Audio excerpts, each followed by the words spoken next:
This episode is brought to you by HP.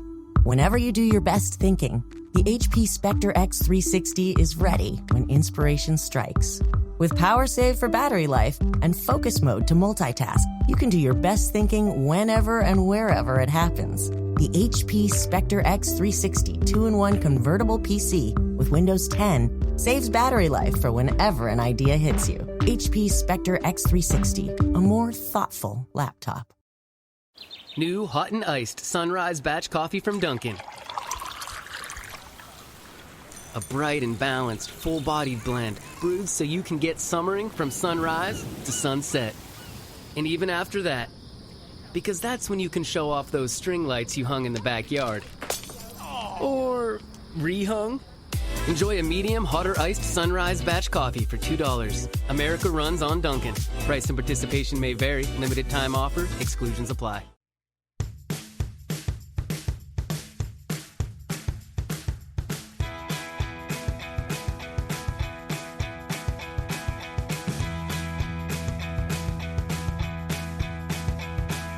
Hello, hello, hello, and welcome back to the Drag Race Recap here on Reality TV Wrap-Ups. I'm your host, Liana Boris, podcasting from a new setup.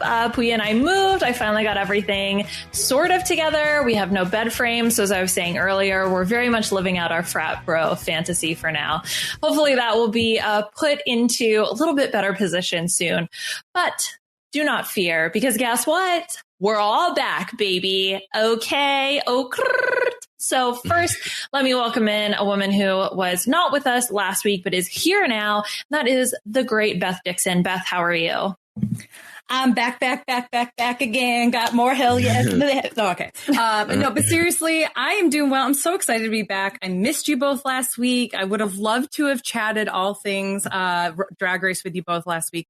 But I'm happy to be back here. And if you guys hear any hollering, any laughing, anything in the background of my audio, just know that my family is so excited that I'm here too, that they are partying in the next room for my sister-in-law's birthday. But I am so excited to be with you guys tonight because this was a fun episode. I really enjoyed it. Yeah, this really was. And I'm just so excited to hear both of your thoughts on this. And by both, of course, I'm talking about our fabulous Aman Anwin. Aman, how are you? I'm great, too. Happy to be back for another week of Drag Race shenanigans. Yeah, I've got some thoughts. Okay, perfect. That's exactly what I want to hear. And as I did not mention the top show, but of course, you know what we're here to do. And that's talk about RuPaul's Drag Race All-Stars Season 6, Episode 7. We were talking about, oh my God, why am I blanking on the name of the song? Show Up Queen. We're going to talk about Show Up Queen because it's been stuck in my head and for some reason still couldn't remember what it was. But we will get into everything from the Maxi Challenge and the cute runway, the Hot Tropics runway.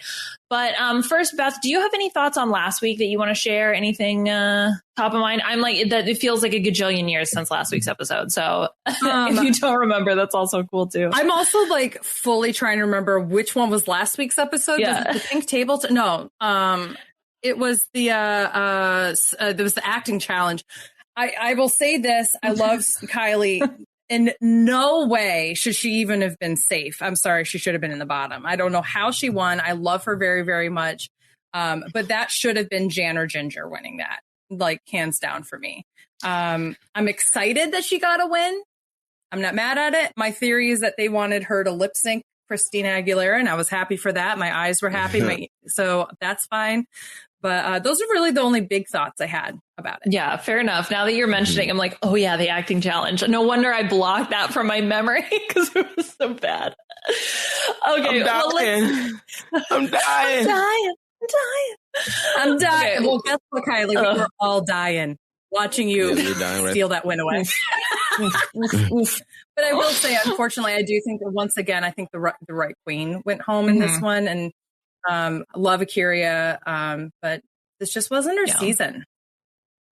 I would agree with that. And I mean, I think it's very clear when we get the votes in this episode that everybody else thought so as well, right? Because we essentially get a unanimous vote with A'keria being the only one to vote for Raja, which sends her home. So I mean, you know, where does that leave us? Well, it leaves us with 5 queens who have all won a challenge and 2 queens who have not. And this episode starts to put the focus certainly on Pandora, but Eureka also hasn't won a challenge quite yet. So definitely, you know, a lot of the editing is sort of foreshadowing that, although more of the sort of by Pandora edit than it was for Eureka. But Aman, is there anything you want to talk about with regards to the after elimination? Not too much. No, I mean, I sort of, it felt like I was feeling like after effects of the last episode with the whole, Kylie thing where like, oh, you guys are just giving her the win because you want everyone to have like an equal playing field, and then them really putting the spotlight on Eureka and Pandora really just brought that home. So one of them is going to win this week. That's what's going to happen, which didn't actually end up happening. So I'll give them that. But I will also say that Jan's the one that brought it up, right?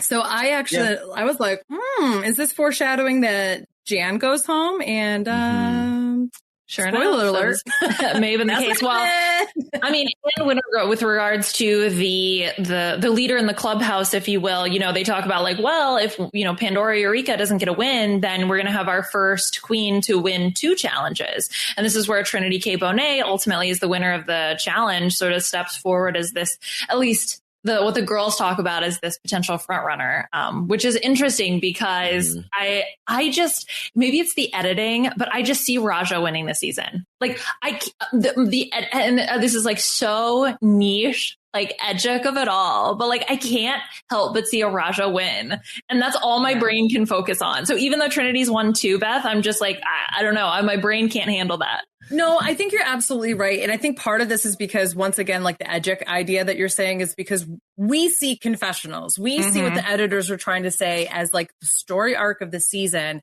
And obviously in the moment, the queens don't see that. They don't hear each other, what they're saying. I mean, they might relay what they've said in confessionals to each other. But when we're seeing the edited package of this is how we're presenting the season and how this is going to go to you, I'm like really going to be shocked if anybody but Raja wins at this point. Like, I feel like it's Raja and like Ginger and Trinity in the top 3 with like maybe a Sonique Eureka situation, because they give Eureka a lot of confessionals, but and it's like at times where like it's not necessary for her voice, and I believe is intentional.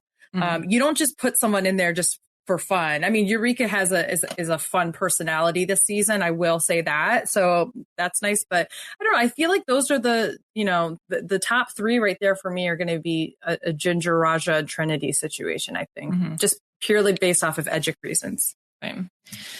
Yeah. I feel similarly. I don't know if all of my eggs are in Raja's basket quite yet. I mean, obviously she was my first draft pick for a reason, so I do feel like she is a top contender for the crown, but I don't know yet. I still feel like there's a little bit of unpredictability with this cast, and anything could happen towards the end, because we still have like we've got what episode was this? 7? So 7. I think we have probably like 13 episodes in total, something like that. So and the game within the game is still out there somewhere. We keep asking them want to play, and the game is yet to be played. So and it's not next week. So not next week. Wow, I'm like actually really shocked. I figured at this point, once we got to like a final 6 situation, that it wouldn't go into like a snatch game of love. It would go into whatever they wanted to do. But I guess we gotta wait a little longer.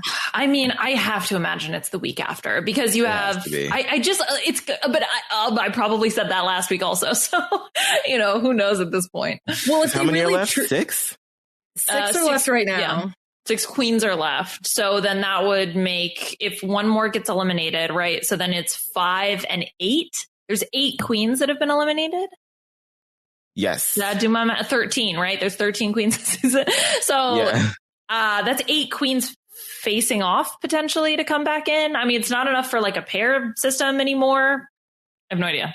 I just wonder if it'll just be another one of those episodes of just lip syncs all throughout the episode, even though we've kind of already gotten that. Like, I will Uh-oh. riot. It's possible. We'll see. I mean, I hope there's a good, like, twist. If it's just lip syncs, like, give us a good twist for it, though. Like, if it's just lip syncs, I'm going to be like, come on. We'll see. Also, give us. I mean, that's usually always the rite of passage for coming back into the competition, is like through lip syncing. So it's hard to imagine them doing anything else. So I would agree. At least make it zhuzh it up a little bit. Mm-hmm. Yeah, especially on All Stars. Like, if it was something like in a regular season where they've had other queens come back for like a makeover challenge or for girl groups or something like that, then yeah, I can understand. But I don't know. And I understand that in All Stars, the queens really don't lip sync for their lives at all. They don't get a chance to like really prove who they are, and their fate is really put in somebody else's hands. So in that sense, I can sympathize and agree that, okay, if you can lip sync for your life, essentially, to get back into the competition, that does give a little bit more autonomy and control in how well you do.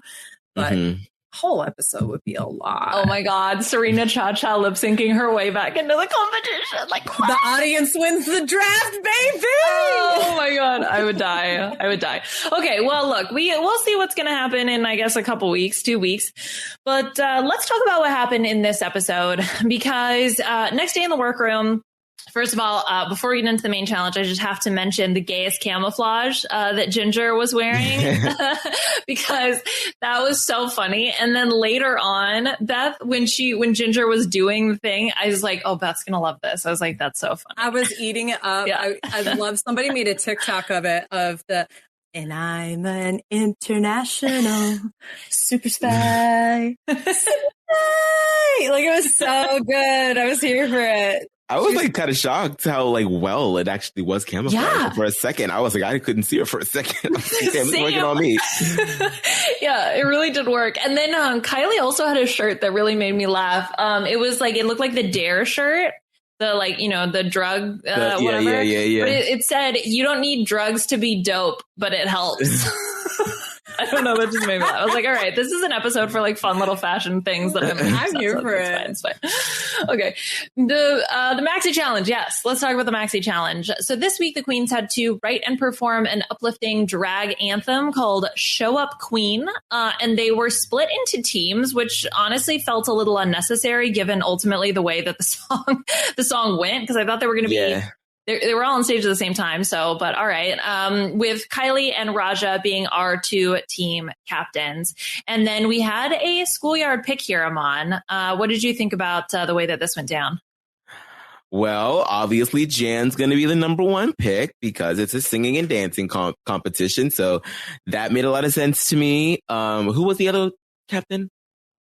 So Raja picked Jan and Kylie picked Ginger. Kylie. Yeah. So yeah, and then of course Ginger was the next to go. So yeah, I was kind of shocked. I mean, I guess not that shocked that Pandora was last, but Pandora's also a showgirl. So I would have thought that she would have been a little, more wanted. But I mean, I guess we understand why now, because she's not really giving you a lot on stage.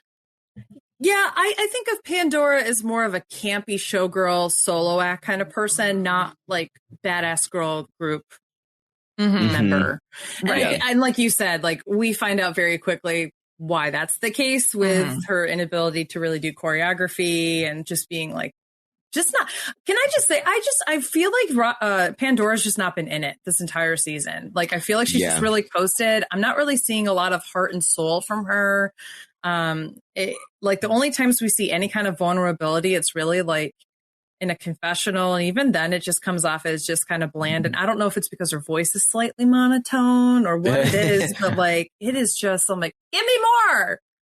Yeah. I'm not really getting a lot from her either. And, I kind of get the sense that Pandora kind of feels that way as well while competing, like while this is being filmed. I think at some point you're just being real with yourself when you're at Drag Race and you realize that you haven't won any competitions, and I think that they're not dumb and they know how they're probably being perceived on the show or being, edited on the show. And so at some point there are just times where some of these queens are just like, yeah, I just kind of just felt like it is what it is. Like, I'm glad to be here, but I know at this point I'm not going to win. So and I feel like I'm getting a lot of that energy from Pandora, which makes me sad because the season started off with so much unpredictability. And I still feel like there's a lot of that there, but she has become very much not a dark horse anymore and very much she's probably not going to last that much longer. And if she does, she's not going to win. So it seems like a gimme spot.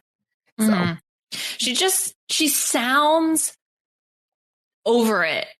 Yeah. She's just, I mean, clearly she's getting commentary. She is making funny comments, but it just feels that she has to do it and not that she actually wants to be there. Yes, it feels forced, like she has to. That's exactly the best way to put that, I think. But it's interesting because I'm looking at her track record right now. She was high, safe, bottom 2.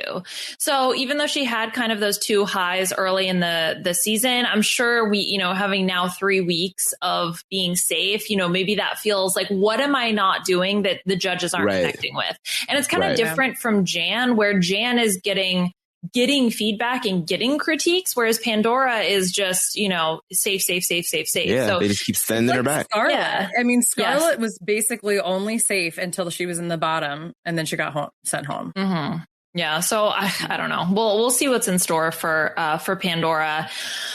But her team, I mean, my gosh, they really, like, during the rehearsals and all of that, Aman, they just picked her up like the little wounded bird that she was and tried to just nurse her back to health. When Trinity did the thing of just do how would you move? Like, how would you move? And then will choreo around you, I thought was just the greatest thing. Yeah. I'm kind of like, I don't know. I mean, maybe I'm speaking from a place of rhythmically privileged, I guess. I just feel like none of the stuff that they usually do. Well, I won't say that because there are definitely some choreographed numbers on the show that are a little crazy. But for self choreography, like, it's not going to be that bad. So this whole like edit and sob story about like, yeah, I'm not really a dancer. Like, it's not really my thing. I'm like, girl, it's a 2-step. Like, we're not swinging from trapezes here. Like, come on. I kind of rolled my eyes through the entire thing. I'm glad that they were very nice about it, and as they should be. You always should be that way. But I was kind of like, I don't think I would have had as much patience, being that this is All-Star 6, and you're going to come on the show having to dance. Like, I don't know. I'm just over these bitches that can't dance. I'm over it. I'm so over it. It's the new take a sewing class, right? Yeah. It's like take a dance class or just feel yourself. Cause at the end of the day, as long as your spirit is in it and you're trying your best, like, that works. I will say this. You're looking at yet another winner of a lip sync in a gay bar. Okay. And I can't dance. But you know what I can do? Show you attitude, give you a little sass, just a little smile here and there. I could pick up someone's random shoe on the ground and throw it, just random little things like that. But like, I only do it because I'm like being stupid and feeling myself and just living in the moment. Right. It doesn't meanwhile, the person next to me is doing like shablams and like splits. And I'm like, I can't do that. And like, okay, just side story. My favorite part was that one of the guys at the bar was like, oh my gosh, you were great. We'll buy you a drink if you can do a split right now. And I was like, in what world do you think this can do a split? I would have done it up there if I could have.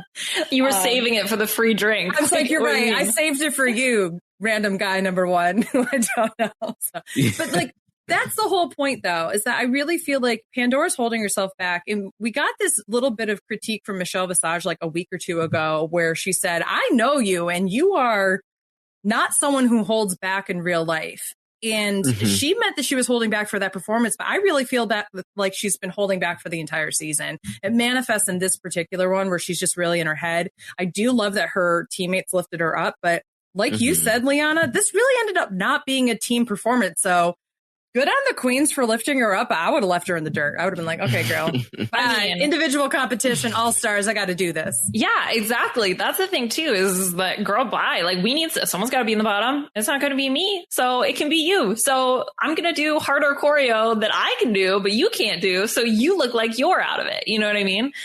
Yeah. So whatever. But look, they're actually kind humans, unlike, I guess, us idiots. And so they're like, let me just pull in our team and make us all feel good. I think that I would probably do the same thing, and I would like try to make sure that everybody looks good. But I think just as a viewer of the show, I'm so over that particular storyline because it's always one girl. It's like, then why are you here? If it's that much of a problem for you, I really don't think that this is the show for you.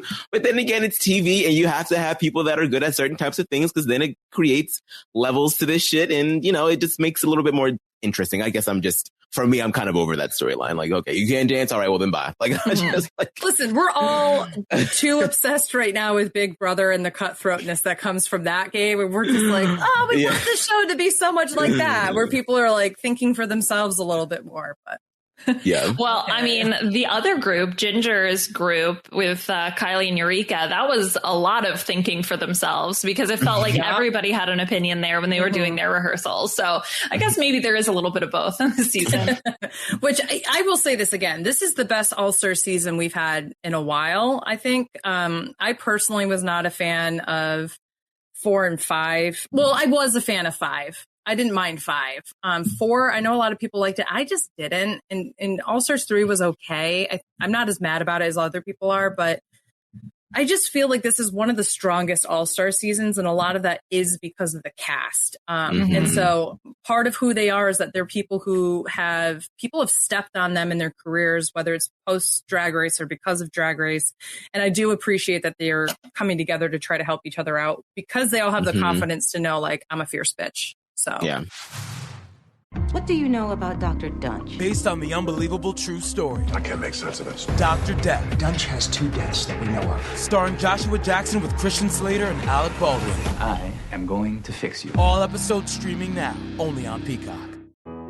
In the fight against COVID-19, testing offers another layer of protection in addition to vaccines. Go to vdh.virginia.gov and search by zip code to find a free COVID-19 test near you. A message from your Virginia Department of Health. What do you know about Dr. Dunch? Based on the unbelievable true story. I can't make sense of this. Dr. Death. Dunch has 2 deaths that we know of. Starring Joshua Jackson with Christian Slater and Alec Baldwin. I am going to fix you. All episodes streaming now, only on Peacock. So the other things that I want to touch on before we talk about the actual performance and how the queens do in the performance is RuPaul does the walkthrough. I don't know if you guys had any thoughts about this, but like all I could think was I just wanted to be like, this is why I appreciate everything that Ru has done because it's important to recognize the contributions. But it's time because we as a society are moving on from certain opinions and feelings and thoughts. And I felt like Ru just came across as like the preachy old man. And I just wanted to slap Ru in the face, Beth. Wait, was it something specifically or just like the general vibe? Because I can't remember exactly what he said. Well, it was like the general vibe. And then it was the interaction with Trinity when they were talking about knowing your status. And okay. It just felt very antiquated to me. And I can't like really put a finger on it. It came across. I agree with you, Liana. Oh, sorry, Iman, go ahead. No, I was just going to ask, because what exactly did he say again? It was like, you don't want to. You don't want to. It was like, you need to be subtle about essentially, this is what I distilled from it. Trinity was like, get tested, know your status. This is important. Being very direct about the message that she was trying to get across. And RuPaul essentially said, reel that back. People don't like being like, I don't know, like told what to do. And you need to figure out a way to like say that better or something. Like something about like, well, and I get tested. So blah. And I don't know. I just kind of feel like we're moving, at least my opinion is like, I would like us to move past this, just kind of let's care about all of your feelings that are associated with this and just be like, no, get tested. Like, it's okay to just be straightforward about it. I don't know. I mean, that was just one example, but I kind of like got that whole vibe throughout the walkthrough. Listen, RuPaul will always consider himself an unlicensed therapist, counselor person, spiritual leader. Like he is just somebody who I echo your thoughts here where we need to be, thankful for the contributions he and many other people have made, but also recognize that at this point, sorry, you're an antiquated voice in the field. And yes, you have a huge platform with which you've uplifted how many other queer creators, and that's fantastic. But you also need to listen to them. And the fact that it took 11 seasons, including all-star seasons, for you to change May the Best Woman Win to drag queen, and even that should probably be changed like drag artist or like something like that to be a little bit more inclusive. The fact that you actively blocked people on Twitter over the past decade because they were queens who had been on your show and were calling out your transphobia. These little things that maybe RuPaul grew up with, and that is important for everyone to learn and grow from. You have to grow from that too, RuPaul, especially if you are going to give yourself and other people such a huge, visible, representative platform. And if you're not willing to change, then you got to go. Period. Yeah. Yeah. Go ahead, Aman. I think because I think I understood in like the context of the challenge what he was trying to say. Like, this is supposed to be, I don't know. It is kind of weird because I did sort of like turn my head at that comment too. But I think that he was just trying to say like, this is supposed to be, because it's supposed, in the context of the challenge, it's a pop song. It's supposed to be like a really good, feel good thing. We're trying to, get you guys down to your core, show us a little bit of warmth, show us a little bit of who you are as a person. If you want to talk about your status, that's great, but maybe don't be preachy about it because that can be a bit of a turnoff. I think I understand that in the context of like writing a fluffy pop song, but I think that maybe it's not the best to tell someone that they're being preachy about getting tested. Like, I feel like, yeah, people want to listen to pop music and not be like, have to think too hard about it. But at the same time, it is a very serious issue, an issue that still plagues a lot of people in this country. So yeah, I'm kind of of two minds about subtle. It's for sure subtle, right. I think, right? Because we're talking about it's the distinction between, do we want it to be kind of this like very gentle nod, or are we okay with being willing to really face it like head on and like, there's no messing about, I'm being straight, I'm telling you what should happen. And so I think it's like, it's something that oh my God, this is like going to get like way too intense, but it's something I see with Hannah and Big Brother. And I don't know if like, this is too much of a, like a younger generation thing. She just speaks so straightforwardly. And like, I've met now through teaching, like these young students are coming up, and the way that they speak is just very much like, we need to be straight. Yeah, it's to the point. We need to be very straightforward, and we're not going to sugarcoat it anymore just because you don't like hearing about this uncomfortable topic, because we know that this is the right thing to do. It's like this distinction between being kind but not nice. Nice is like, you're not going to tell somebody they have food on their face because you're like, oh, I don't want to be like mean. But like kind is like, look, I might like be like, you got to change your shirt. You got to like change this because I care. But like, I genuinely care about you. Yeah. I don't know. It like kind of like made me think of all these things. Also, I had a little bit of wine. So I was like a little bit in my like thoughts and feelings and introspectiveness. So I was like, all happening at the same time. No, I think because I didn't really think that hard about it until now. And I think that is fair. I mean, it's especially considering what's going on in pop culture right now with the whole thing with the baby and his dumbass. So like, it's definitely a conversation that is important. I think that, I guess just like I think that RuPaul really tried to think too much about this challenge, and it's like, well, this is just a fun pop song, so maybe you don't want to come up, like talk about it, but like don't do this, because then it's like that doesn't really work. You can't like really you can't tell the queens on one hand we want you to get to the core. And then when they get to the core, you're like, well, maybe not that close. Yeah, but what do you want? That's exactly my point that I was going to make, Aman. I really like the judges for every single person, for the first time that I can remember, really went in on people's lyrics in particular. Like every single person, they sat back. Oh, Michelle Visage was, I really liked your lyrics. I feel like I didn't learn anything new from you. I felt like you really dug in. Like those are the things that they were judging on. So why limit somebody's voice of how they want to open up and like share who they are with the world and try to make a positive impact. If that's the challenge, you can choose to make it a fun pop song if you want, but then don't make the queens be open about it. Like, you already just had them do a pink table discussion 2 weeks prior to this where they had to be vulnerable as well. How vulnerable can these queens get? So if you want a fun pop song, tell them what the fun pop song has to be about if it's not about themselves, and make it fun. But you don't get to have it both ways. Yeah. Just putting that out there. I'm really like coming for the like RuPaul today. I'm like, you fucking bitch. Like too much. You've had too much fun with your family. You're like, okay. I also might have had a little bit of wine earlier in the night. I'm not so much now, but still. Oh man. All right. Okay, that was enough like introspective, serious shit for now. Let's touch on this before we get into it, because I want to talk about the performance, but I really, really want to talk about the fact that Jan's grandma, Aman, wrote a letter, speaking of RuPaul, to RuPaul when Jan was eliminated. And then having Jan be eliminated in this episode, I was like, yeah, get your quill ready, grandma. Yeah. Get the ink bottles out. Yeah. I mean, I hear you, sis. I hear you, grandma. Like, Jan was killing it in season 12, and then her ass just got sent home like one random off week, and then she's out of there. So I feel you. I feel you. I mean, like I said, I feel like I've been saying this once an episode. This season is really making me a Jan fan, because I just feel like, well, we'll get to it. I feel grandma. That's all I'm going to say.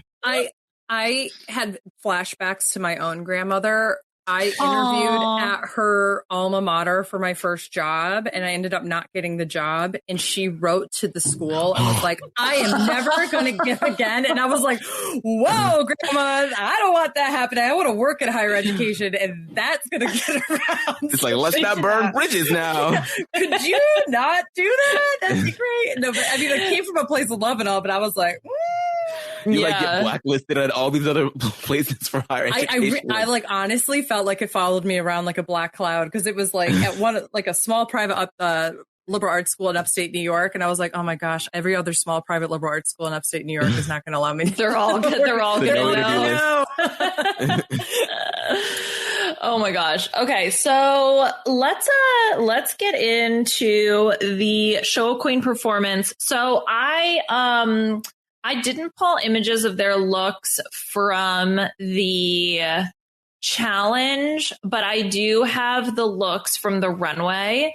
So I think we can talk about what we liked about their performance as well as the runway look. And then we'll just, for those of you watching the video version, and Rob has a podcast YouTube page, you can check out the looks for the runway, which was the Hot Tropics. So first up is the aforementioned granddaughter, Jan, who did the whole like, her whole thing was the judges don't love me, but I love me, because she's peppy. Aman, what did you think about Jan here? I thought that this was a gigantic fuck you to the judges. That's what this was. I mean, I have the lyrics pulled. Jan's got something to say. Everybody jokes I'm so nice, but I love me, so I don't think twice. I'm real. It's how I feel. My positive outlook, you just can't steal. I'm peppy. That's my energy. Want it all the time. That's how I be. So get out of my head and shake my junk. You know what Mama Ru said? Bring my funk. So she's literally like, y'all keep trying to come for me about like how I am as a person. I'm not authentic. I'm too nice. I'm too like blah, blah, blah. And that's me. Like, what do y'all want from me? Like, this is it. And like, I felt like this was, I mean, she deliberately said all of that. And even when she was getting all of the critique, I could just tell that she knew right then and there that she was going to go home, or that at least that she knew that she was going to be in the bottom, because it just felt like she didn't even want to fight back at that point, because she's like, I already said what I had to say in my song. So you didn't like it.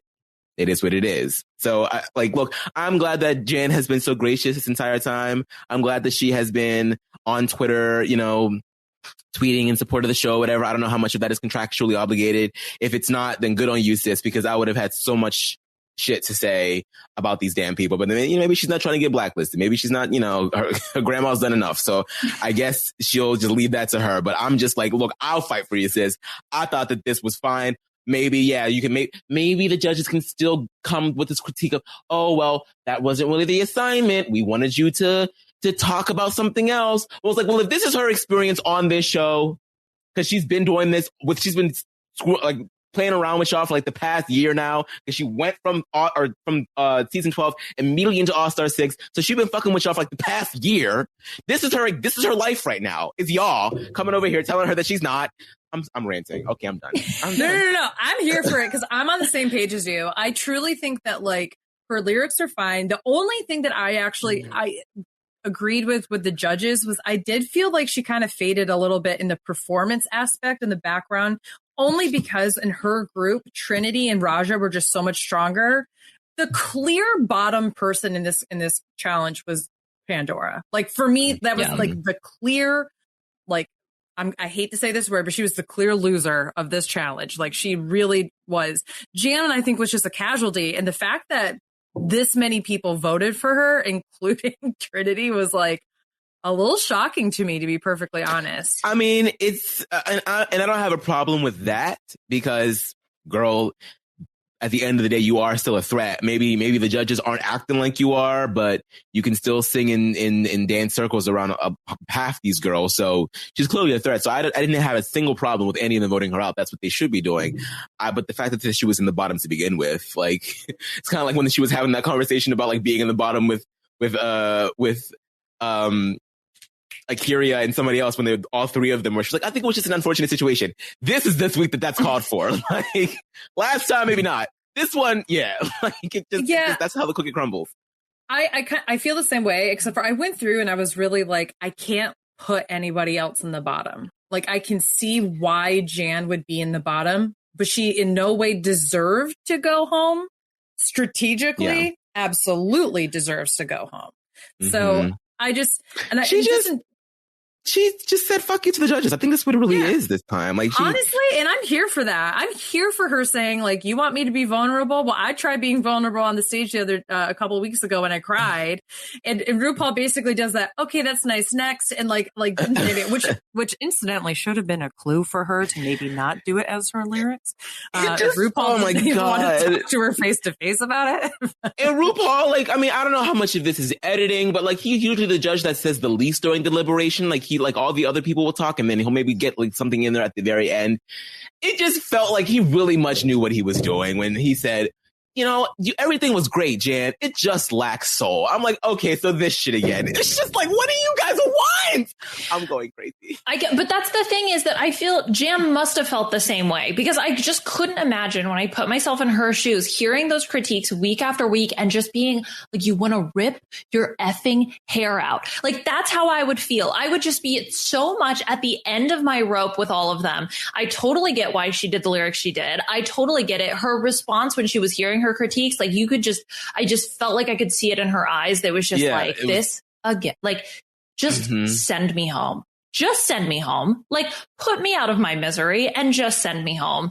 And my heart goes out to her because it's got to be so tough. I want somebody to do maybe we'll have to wait a year or so for these contracts to be up, but I just want somebody to do a real and raw and honest interview with Jan so that she can just, like, girl, let us have it, please. Just let us know what you're feeling because we know that we're seeing it. Maybe half of us weren't on the train with you back in season 12, but I'm here now. I caught up. Okay. I got my ticket. So I just feel bad. And if you want a podcast with which to do that, may I so humbly suggest RHAP Wrap-Ups with Liana, Aman, and Beth. Great interview. Yeah. I think though the other point, Beth, that you made is like, well, but who else goes in the bottom? Because when I was so my overall feeling on the song was the first two verses were Jan and Pandora. And I was like, And then Raja got it going. And then I was like, oh, okay. And then I was feeling it for the rest of the song. So the fact that she went first, I think is tough because it's hard being in that first position. And then it just, the sort of lacking the energy kind of thing, I also felt as well. It just didn't feel like her because we've seen her perform in other situations and it looked like a little bit more of a exhausted version of Jan, which again, I 100% understand given her situation in the competition. Yeah, I definitely agree. I will say this though. Jan, in my opinion, has deserved a lot of these critiques about her energy, because I don't think she understands how she comes off. And here's the reason why, is exactly to Aman's point. She went from one season to the next without being able to tour and listen to people and hear what their feedback is, not only because it was so close, but because of a global pandemic. So she hasn't been able to truly reflect and see her experience play out in the real world and then bring that to the competition. So when somebody says you're at 110 all the time and we need you to be serious and vulnerable, she's like, well, I am 110% all the time. That's who I am. It's like, but you can be yourself and be vulnerable and be 110% at a lower level. Like, there's dynamics, there's different things that you can give us 110%. You can give us that intensity in a different capacity. And in this challenge, it's like, we get the same exact note of Jan every single time, which is that, Romerican Horror Story, like, Leah Michelle character, like that's kind of like written for her. And we haven't seen her be serious. We haven't seen her really try to form herself into different areas. And the queens that do the best in this competition become kind of like malleable in whatever the challenge is, and find a way to bring their drag persona and their real selves into every challenge and make it a little different and a little exciting and tease the judges. And the fact is, it's just the same stuff every single week. So I get it, but I don't agree to the amount that they're doing this, because it's like, must be so frustrating for her to be like, one week you're not bringing the funk, the next week you're at 110%, the next week it's like, how can you win? So I just feel like, I mean, if the fellow queens want to say that about her, that's fine, because they are definitely, they spend more time with her than the judges do. But for the judges to also give that same critique, it's like, RuPaul, you don't even really talk to these girls. We know that you don't, because so many of them talk trash about you, not even really giving a shit. Like, we all saw the Pearl interview, girl. We know what the tea is. Like, you just be on there with for the cameras and then you're out. So let's not pretend as if you really know who Jan even really is. I just feel like he just doesn't like Jan, and that's just kind of what it boils down to. And that's fine. Just stop and putting her on your fucking show. I don't know. I'm just like, it's just bothersome to me, because I just feel like, I just don't like people. It's one thing to attack somebody's character, but it's another to attack somebody's being. And that's what I feel like it is. Maybe I'm being dramatic. Maybe Jan doesn't feel that way. Obviously she's handling it a lot better than I think most people would, because like I said, she's out here and Jan's going to be fine ultimately. Like, she doesn't really need the show at this point anymore. Like, she's good. It's just, I don't know. It's just annoying to watch. The distinction I would make is, when people say, oh, no, it's not personal, it's just game. This is not game. This is personal. Yeah. Like, this is very much, I'm putting you on the block because I personally don't like you. You're right. I fundamentally have a problem with you. But it's just like, I just wonder, like, what did you see in Jan's audition tapes that was so alluring to you that you put her on the show to begin with? And then, like, what was the disconnect when she actually got on set? And like, and then if the disconnect was that stark, then why did you call her back for All Stars? Or was this an overhead thing? Maybe RuPaul didn't do it. Maybe RuPaul doesn't have as much autonomy over the casting as we think he does. I don't know. I truly think that anybody who comes onto the show who is incredibly talented, that is like, doesn't need the show to get better. Like, she doesn't need the show to get better at what she does. Like, this is just a platform for her to show herself and that kind of thing. It's like, RuPaul ultimately is like an egotistical being who wants to see himself like, I want to invest. Oh, look at what I did to make this queen even better. It's truly why I don't think that Rosé does as well, or so happens they're in the same group. Stephanie's Child, yeah. Stephanie's Child, which I can't wait to see if the third member of Stephanie's Child is in season 14 and, gets the same kind of critiques. But I truly think legacy. And I truly think that coming back for All Stars is purely just like, the fans were outraged, or some of them were, like, it was controversial. It gave us ratings. So it was a business decision to bring her back. Totally. It's all about ratings at the end of the day. That's truly what I think happened. So if I were anybody who was on the show, like if I were a Jan, a Rosé, anybody like that who is super talented in what they do, and the show's not going to teach them anything really. You really have to just like have a moment where you intentionally like completely fake if you need to, just be like, oh, I really stumbled in this challenge, but like RuPaul, like through your support, I have like learned how to be a better improv artist. Like, I don't know, something like that. That would just like be completely ridiculous. But I don't know, maybe that's the kind of vulnerability. That's a good point. Maybe he just doesn't, the producer in him just doesn't really see that much of a viable storyline when it comes to Jan. And he doesn't like, he's not inspired because she is already somewhat successful and has a platform and has made a name for herself. And there are certainly other types of other queens that have also come on the show with a platform, but still had some sort of like, I guess like wounded bird edit that could be workable for them. And maybe that's just not the case for Jan. Maybe that's what they're really saying when he's like, it just lacks soul. It's like, oh, so you're saying it was just too perfect that you just are just like uninspired. So you're like, whatever, which I guess I can understand. It still makes me upset because it's like she's being punished because she's good. It's just a lot. But in the same breath, I remember being at the beginning of season 13 when we were talking about the cast and I said the exact same thing about Rosé. I was like, I'm just not inspired by her. So maybe we're all in on it. Okay. So, oh gosh, this has come really full circle for me. This is like a lot of speculation. When RuPaul said it lacks soul, he meant his. I have no soul too. I have no soul. I have no soul. Oh my gosh. Portrait of Dorian Gray thing. Okay. All right. Well, look, I do want to touch on Jan's outfit because I think she looks stunning. It's the like Snooki meets J-Lo look that she's going for here. And I love that the whole like, drink koozie matches. So I think, and it fits the category of Hot Tropics. So I love it. I think it's cute. Yeah, it was really cute. I love her makeup too. I mean, her makeup's always like very stunning. Buying a home can feel like navigating uncharted waters. Redfin agents can help. They'll answer your questions with honest advice so you know exactly what you're getting into. They'll also help you tour as many homes as you want and show you what it takes to make a winning offer.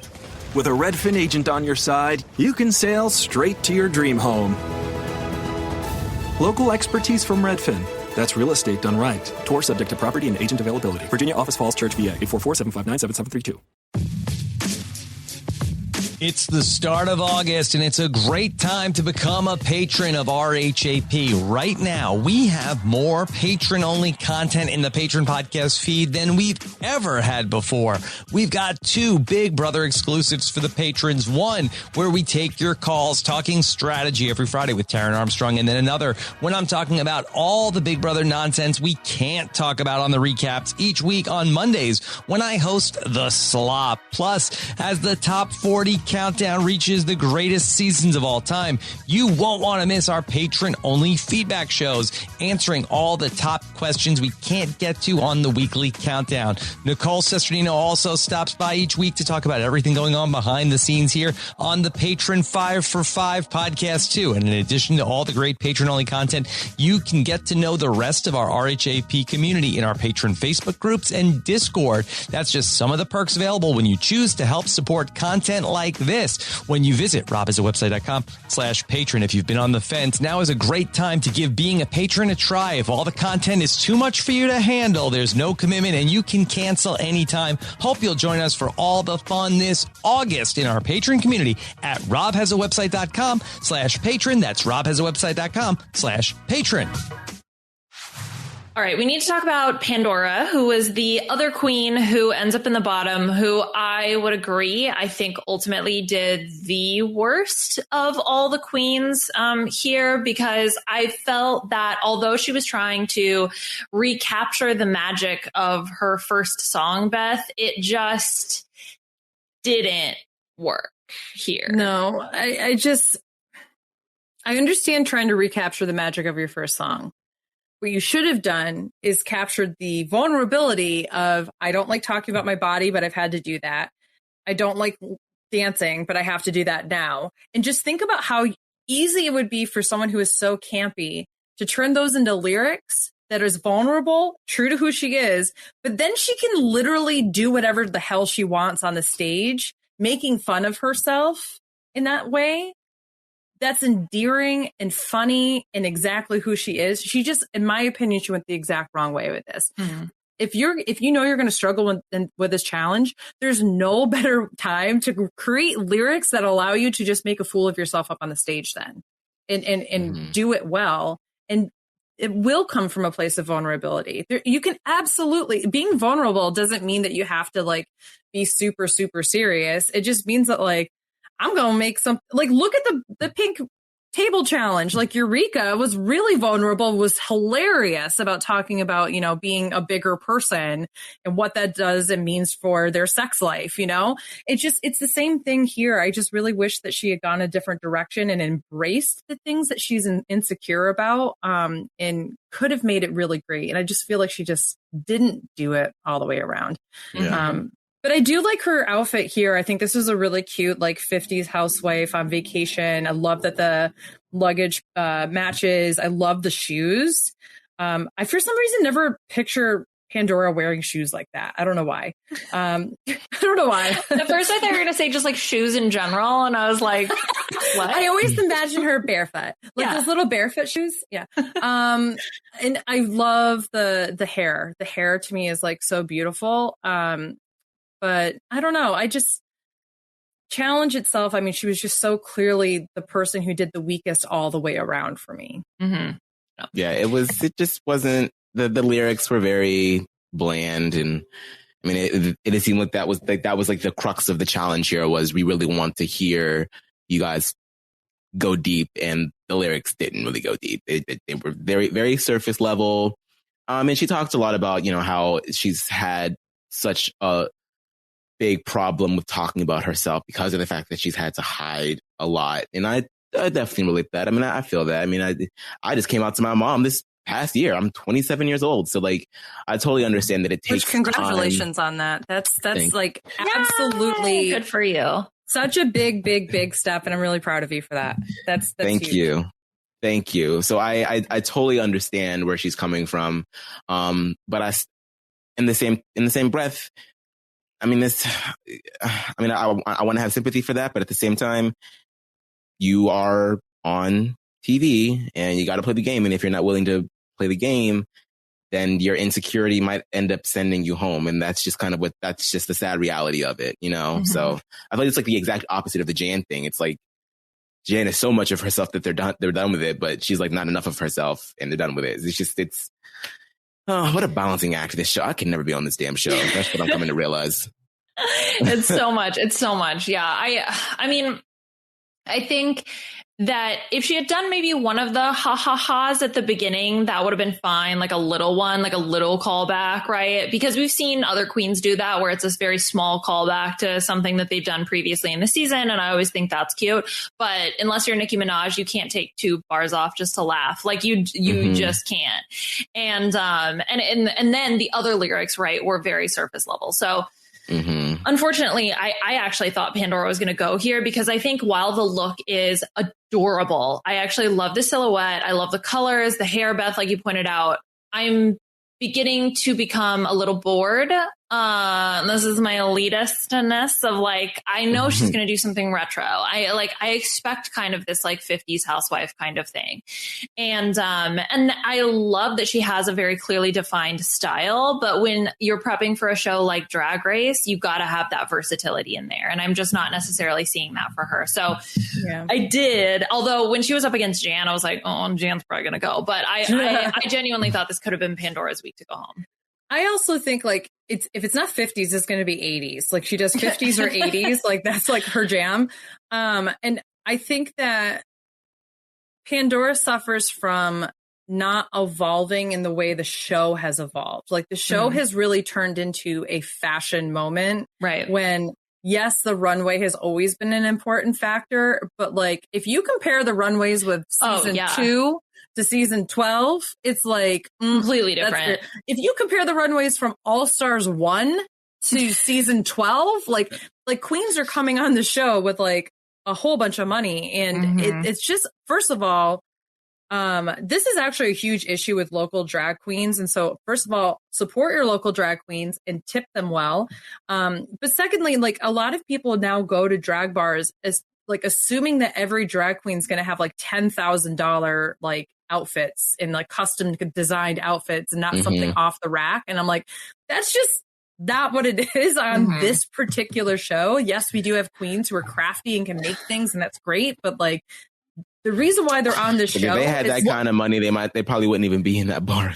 Oh my god! Exactly. Yeah, but then you have RuPaul being like, "How dare you wear H&M?" Like, which is perpetuating this. But that's exactly the point. Is like RuPaul is like, I can't. It's so funny to me because on one hand, like 2 years ago, you have an interview with RuPaul being like, "Oh, Drag Race will never be mainstream because drag's not mainstream," and then the next week is like, "How dare you wear H&M on my runway?" And I'm like, girl, wow. What? It must be something better than that. And I'm like, okay, calm down. I think that's also, it's just personal with Joe Black, but you know, like, totally. It's not game. It's literally just personal. To be fair, it's personal with RuPaul with Beth tonight. I'm just I'm very getting anti-RuPaul. My apologies. Actually, I'm not going to apologize. I'm not going to RuPaul-apologize. That's right. Too late to apologize. Okay, let's talk about Raja. So this week, so first of all, like I said earlier, she was the one who, when her verse started, that was when I started snapping and clapping and being like, okay, yeah, I see it. Like, this is a song I think that I can vibe to. This was something that we potentially get added to the playlist. And I think that, and then her skin just looks so stunning in this bikini look. Like, Aman, I'm like living for her this week. Yeah, no, I agree. As soon as she came out, I kind of woke up. I was wondering if the piece that she wore during the performance was like a piece from Jan's ensemble from the talent show in the first episode.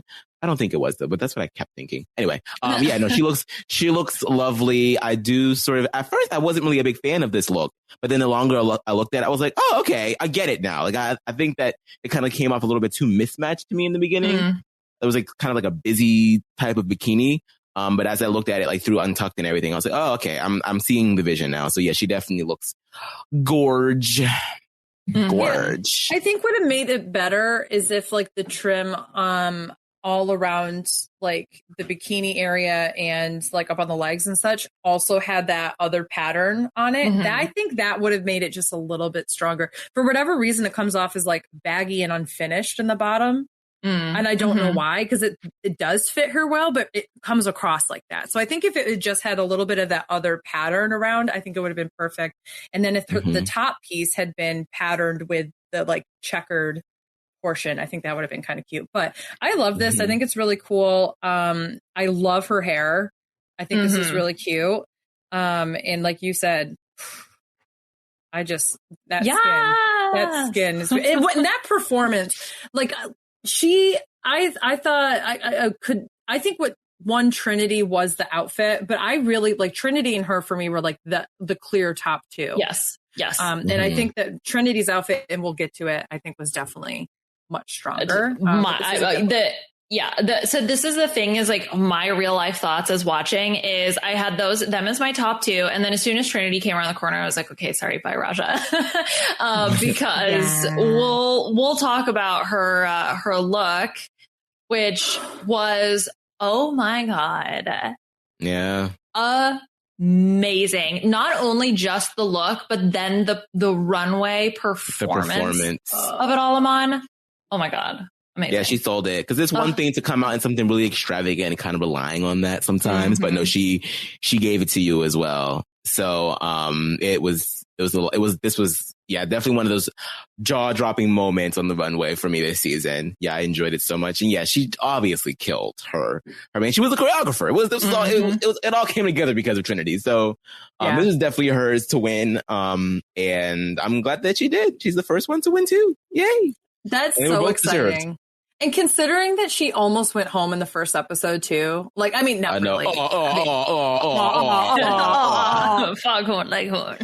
That should be like, we'll go down to history. I really thought that she was going to go home. I was like, damn, you're going to get Jasmine Master. Damn. No. But just think like how close she was to potentially go. I mean, she wasn't going to, because Serena Chacha. But like, just the idea that she could have gone home in episode 1, and now she has 2 wins, more than anybody else, is turning looks like crazy. And the only question I have is, how the hell did she pack this?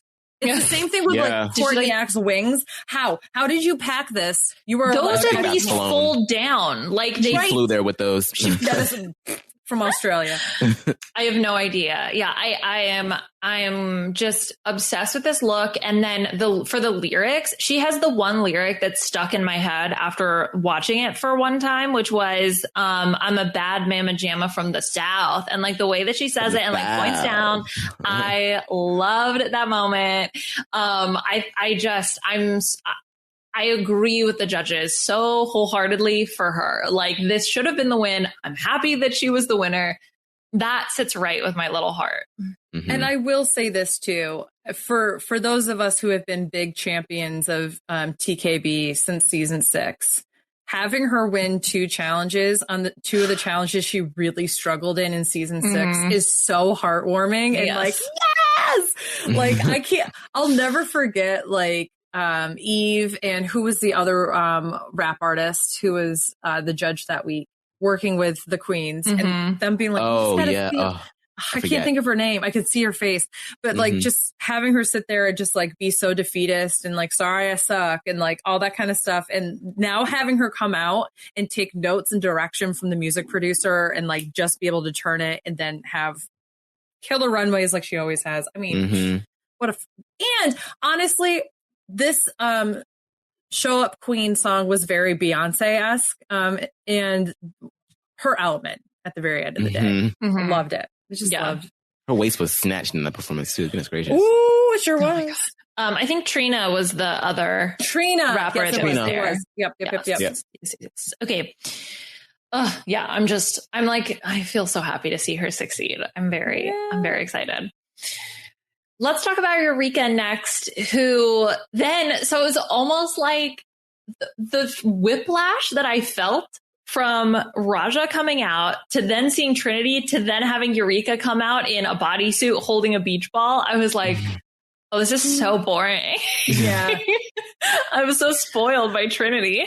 Like, I think it's cute. It's a cute concept, but I feel like it needs to blow up. Like, I feel like it needs to have like one of those fans and like connected to it, and it just gets larger and larger as she goes down the runway. That would have brought the drama for me, but just this on its own is kind of like, okay. I mean, it's cute, but it's giving very much Katy Perry's Super Bowl halftime show. Thank you. I was like, okay, so now you're just doing Scarlet Envy's like Katy Perry look from the halftime show challenge. I completely agree. I actually thought the same thing, which was like, why can't she do what like Shangela did for the snow globe look in All Stars 3 or whatever it was? Like, where kind of was like blown up, or maybe it was. Are you talking about like the cones that like inflated as she walked? Yeah. Nothing like inflated as she walked. Like that would have been cool. Like, and far be it from us to also just do the exact same behavior that we just condemned and saying these queens need to be showing up. Eureka has HBO money, okay? She is definitely on television every week collecting coin. So you got it, sis. You got the coin. Well, I mean, let's be honest too. She has really shown out with a lot of her outfits. This is the one where I feel like she was like, I ran out of money. So I went out and I decided to be, and I also love that what she's doing is embracing her shape and like that kind of thing too for this. I love that the wig kind of goes with it. It's cute, but it's not winning. It's this, if you were hoping this was going to be the week where you secure a win because you're one of the few queens without it, and you came out like this, I mean, you have to have prepared yourself that wasn't going to happen. But like, you're also backstage and you can see Trinity. I'd just be like, I gotta follow that. Yeah. I gotta follow that. I'm done. I thought her performance, I thought it was fine in the challenge. I thought she did a serviceable job. But I think it was just hard after I thought Raja and Trinity just really like turned it. So it was just a little tough, I think, to follow those 2 acts. I actually felt like out of her team, she was the weakest of the 3. I felt like Ginger was the best and Sonique was the middle one. Excuse me. But Sonique's look has haunted me for days. I think, let's jump into Ginger because Ginger's lyrics, I agreed with Michelle here. Once I re-listened and could actually kind of like digest the lyrics because they were pretty heavy. I mean, not like deep, make me want to cry heavy, but just she said so much so fast in such a good way that it just took me a long time to kind of like get through all of that. And I don't know. I mean, I kind of felt that yeah, she did the best with the lyrics and kind of like got the most in, but it definitely took a couple times for me to listen to really like pick all of that up. Yeah. I mean, because I'm such a Ginger stan, I got him immediately. No, I'm just kidding. It's just, I knew it immediately. I knew exactly what she was saying. I connected with her. Obviously, she's great. a genius. Yeah.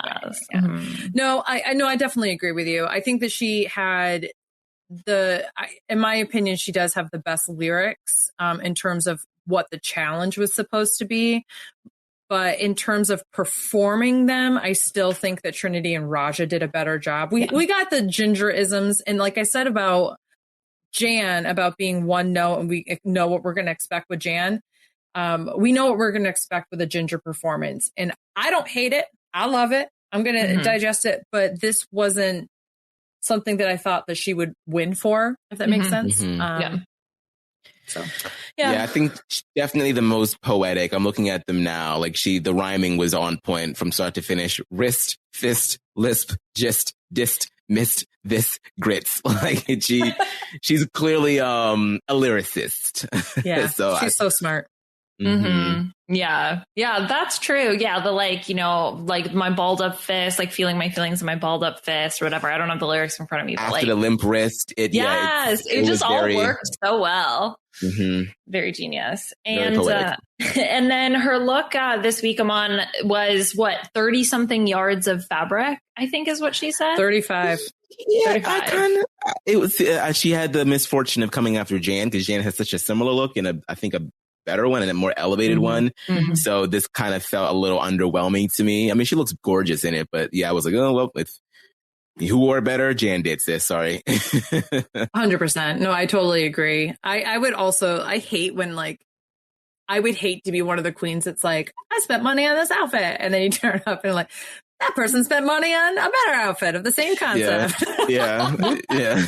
Oops. And it was fine. I mean, like, I would love to wear it. I love that it's got so much fabric, but I also see where the judges are coming from in the sense that it swallows her up. I think it all being the same, like it just, there's no segmentation to it. And so you kind of just lose her in this 35 yards of fabric. Yeah. Well, she has to hold it open in order for her to like really be walk. Seen.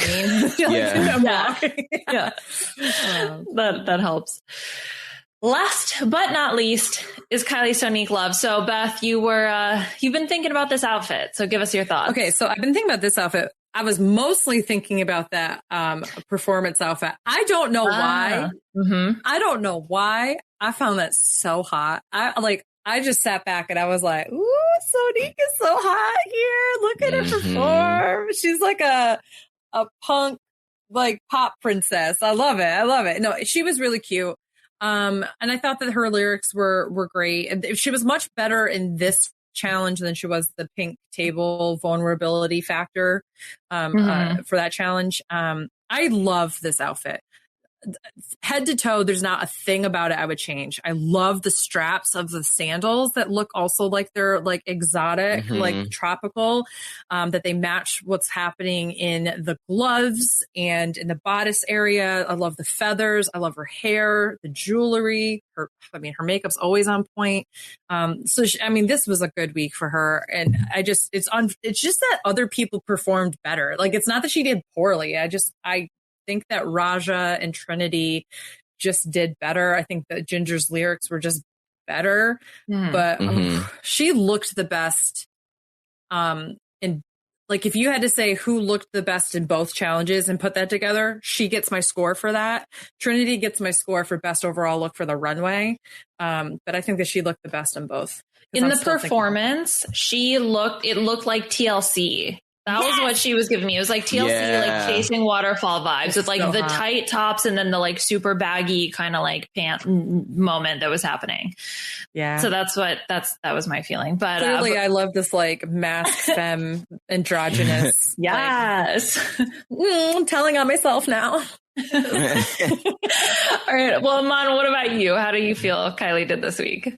I think that she did fine. I enjoyed her performance as well. I love this look so much. It looks like it's like real plants. It looks like she's actually like growing that out of her body. So, and I love the performance of it down the runway, like the look back and the, you know, it looks good. I know it looks good. You know it. Like, it's just, she was really feeling her oats this week, and it feels good to have good things to say about Kylie after last week. Because last week, man. It's amazing for someone to win the challenge. And we just spend the entire, well, I mean, I wasn't there, but I was with you guys when I was listening. I was with you, like, with girl. How we are not celebrating you this week, even though you won. Like, ugh. Let's celebrate her now. So we love you, but yeah. But hey, this is a good week for her. Yay, Kylie. Yeah. Agreed. Yeah, this was definitely a good week for her. All right, that does it for all of the runways and talking about all of the individual performances. And so ultimately we get the result where Trinity is the winner here, with Pandora and Jan as the bottom two. You know, honestly, there wasn't that much to say about the deliberations. I think Jan kind of saw a little bit of the writing on the wall. Pandora was she made upset. a good argument. Yeah. When she was speaking to Trinity, like, look, like, I can do this, I can do this, I can do this, I can do this. Is she going to be able to do any of that? Well, actually, that sounds like a really bad argument, because that's even more of a reason to keep Pandora. So maybe never mind. Yeah. Hey, it's like, it's the big brotherness of it all, but it's still like, it's circulating in my mind. It's like, do you want to keep the girl that sucks, or do you want to keep the girl that's good? Well, you have to know who your rhetorical audience is. If you were talking to a person who cares more about competition, then great. But clearly Trinity cares more about, like, keeping who deserves to be there. So I think that is a good argument for her. But if I were facing somebody who, I don't know, like a Eureka or something like that, I'd be like, listen, I suck. Keep me. You're gonna beat open me. To alliances. I don't know if you can beat her. Yeah. I think especially as you get closer to the end, because there's less challenges where somebody could vote you out from spite. So it's like, okay, now it's time to start making the moves, right? Like, this is where we got to do. So now is it like, you know, I don't know. I want people to make an alliance. Same. I want to see it. I don't care about the beginning of the competition. I truly feel like you need to get the momentum of the competition going and look around you and go, who can I win against? And I need to get up with them and be like, okay, we're working together. There you go. Because I'm going to win against you at the end of this. Two more, no, the strategist in us, like, this is the big brother again seeping in. But okay, the lip sync assassin this week is none other than Alexis Mateo, which I was super happy to see Aman. I thought that this was a great choice, and then also with Dance Again by J-Lo, I just felt like this is the perfect storm for Alexis Mateo-ness. Yeah, perfect song for Alexis, and she killed it. I mean, I really did think, I was like, Trinity still, I think, is a bit more of a, because Alexis can move, but we know what Trinity can do. So I was like, I think Trinity's got this. But then that wig came off. I was like, are you serious? For a second, I was like, did you throw this? Like, how is that wig not secure? Like, you know what type of dance moves you be doing, Trinity. Like, your wig should be secure. It just felt a little... I just generally feel like if she looked so good with the wig off with her natural hair too.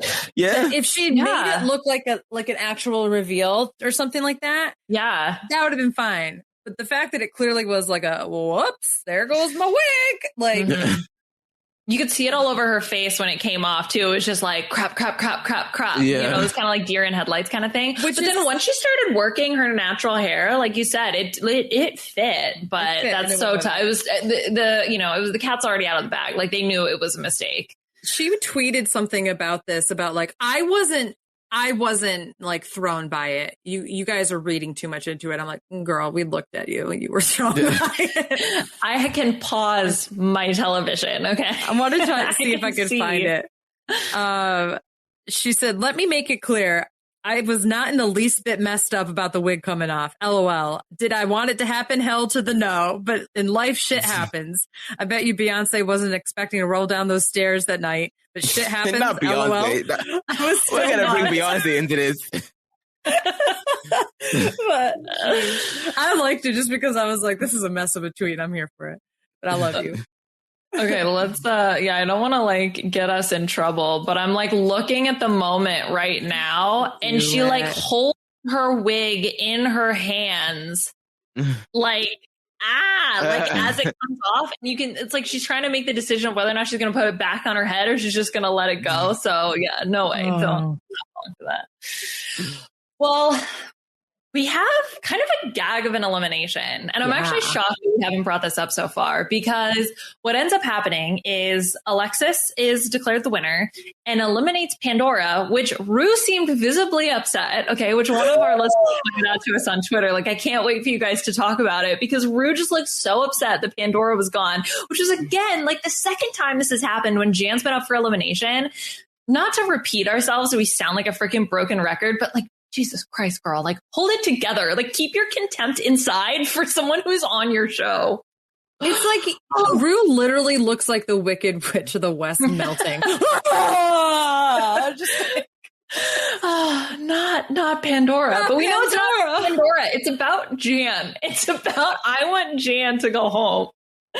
Anyway, ultimately that doesn't matter. Our quick little like, from Rue, because Alexis has 2 lipsticks. She has both Jan and Pandora's, and Aman, it is a tie. Yeah, so the age-old question has been answered. We always wondered what would happen if in the event of a tie, and now we know that the power gets transferred back to the top queen of the week, which I think is fair. Yeah, I think that's fair. I'm kind of surprised that we didn't really think about that to begin with, or at least I didn't. So yeah, the thing about the RuPaul thing, aside from the Jan's shit, I'm just like, it wasn't even that shocking for Pandora to go. Like, no, Pandora did the worst. Like, you gave her the worst critique. In what world is that shocking? It's the same thing with Silky. You gave Silky the worst critiques. Like, why is it shocking to you? I can't believe they chose the I love a good RuPaul reaction from time to time. Like, I feel like, especially when Alyssa got sent home back in All Stars 2, I thought was a gag worthy moment. But now you're just cheapening it now. You're just gasping at everything. But it's specifically when Jan is in the bottom and does not get eliminated. Like, that's to me the common factor. Yeah. Anyway, whatever. Trinity ended up choosing Jan to go, which I think was the right decision, because Jan is still a force. She probably wasn't going to win because it's RuPaul, but she's still someone that's a threat at winning competitions. And so yeah, I thought that it was the breaks, kid. It's a game of strategy. Maybe that's the strategy of like, if there's someone that RuPaul clearly hates as much as Jan, you just keep Jan around. But even if she's, a successful competitor on paper, like if the judges aren't going to reciprocate that love, then hey, who knows? Maybe that's a strategy for the queens that don't really do strategy. But we're here to talk about it. Okay. Oh, God. So that's the episode. So Jan ultimately is sent home, and we are down to our top 6 queens. We still have the game within the game, like we talked about. So we shall see. But next week is going to be the Snatch Game of Love. So that takes Snatch Game out of the game within the game, I assume, which was one option that we had discussed. But I'm excited for Cheyenne Jackson and Fortune Feimster to be back, because I really enjoy when both of them are on the show. So I think that's going to be a really great combo of people. Yeah. Is there anything from Untucked that y'all want to touch on? I really don't have all that much. The only thing that like of note stood out to me, and it was in the episode as well, was when Kylie just kept talking about like how much of an inspiration Rue was. And I was like, it just feels like sucking up at a certain point. I don't know. A little bit. Yeah. That's why I keep saying, I don't know if this is as clear cut for Raja, because I'm feeling like, I don't know. The game is afoot. The game is afoot. The game is afoot. And the game within the game is afoot, I guess, apparently. Because, again, Jan sent off to sequester. Game within a game, and she went, hold my beer, I got this. I'm going to game the shit out of this and make RuPaul seem like the biggest, like, trans-loving person in the whole world. And the game of this is the real game of the game. The real game. Yeah. No, I mean, here's the thing. I think that she can absolutely feel that way personally and everything, and I'm sure that she understands the what the implications of saying that kind of thing in a show. I am not a part of the trans community, so I don't really get a say in this. Yeah, but I don't want no smoke. I don't. Yeah, this was just, to me, I was just like, that's an interesting take. I wouldn't have expected from you, but here we are. Cool. Yeah. The game within the game within the game. Yeah, exactly. If you're inspired, because Rue wrote, what did Rue write? Self-love. You love yourself. You buy yourself a house. Yeah. You go, girl. Oh my God. And then the whole thing with Trinity talking about her used car, that was also just like hilarious to me. I love that like through line. I'm going to buy a used car. I was like, you go, girl. You buy a used car. It reminded me so much of Steve Moses when he caught off Big Brother. I was like, what are you going to do with the money? And he was like, I'm going to buy a Nintendo Switch. And I was like, goals. Hashtag goals. And then he bought a Switch. And was very happy with it. I was like, good for you. Good for you, buddy. Good job. All right. That does it here for us today. Let's get out of here. Aman, where can people find you on social media and what are you up to? You can find me at Aman Adwin on all platforms, talking Big Brother and all sorts of other crap. Still reading Harry Potter. We're going through the Goblet of Fire over on my Twitch. So check me out there on Mondays and Wednesdays. Beth, what about you? People can find me at Augusta Wind 11 and all my social media handles. I am upstate for, I think, a week. So I probably won't be streaming that much.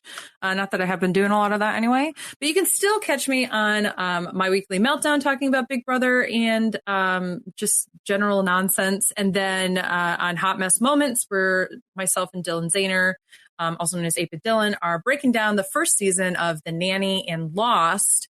And we only have a couple more episodes and then we're done with season 1 of both shows. But both this past week's and next week's episodes are ones that we filmed when we were together in New York last week. So very cute. Love that. Yeah.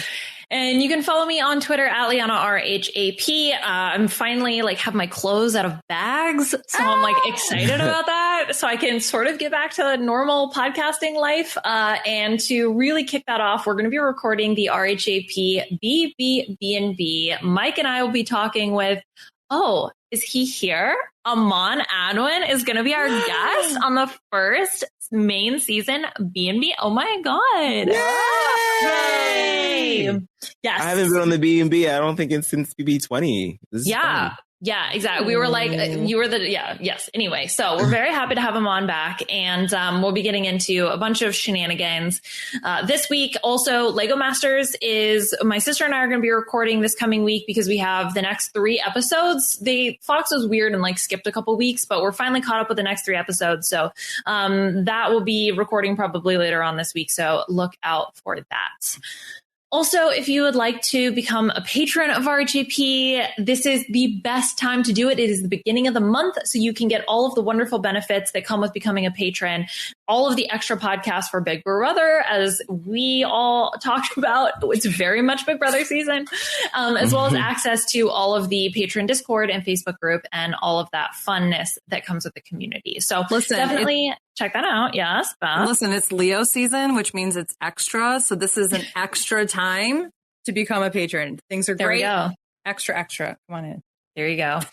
And if you'd like more information on that, you can go to patreon.com/RHAP or robhasawebsite.com/patron. Leave your star ratings and reviews for us on iTunes, robhasawebsite.com/drag race. Thank you to Scott St. Pierre behind the scenes, and we'll talk to you soon. Bye. 15 minutes could save you 15% or more. My dad used to say that. Sure, yeah. It's from Geico. Yeah, whenever I would ask my dad for life advice, he'd sit me down and say, son, 15 minutes could save you 15% or more. And look at me now, a well-adjusted adult with a drawer full of plastic bags I'll never use. Okay, I'm confused. Was your dad a licensed Geico agent? Nah, he was just a real good dad. Geico. 15 minutes could save you 15% or more.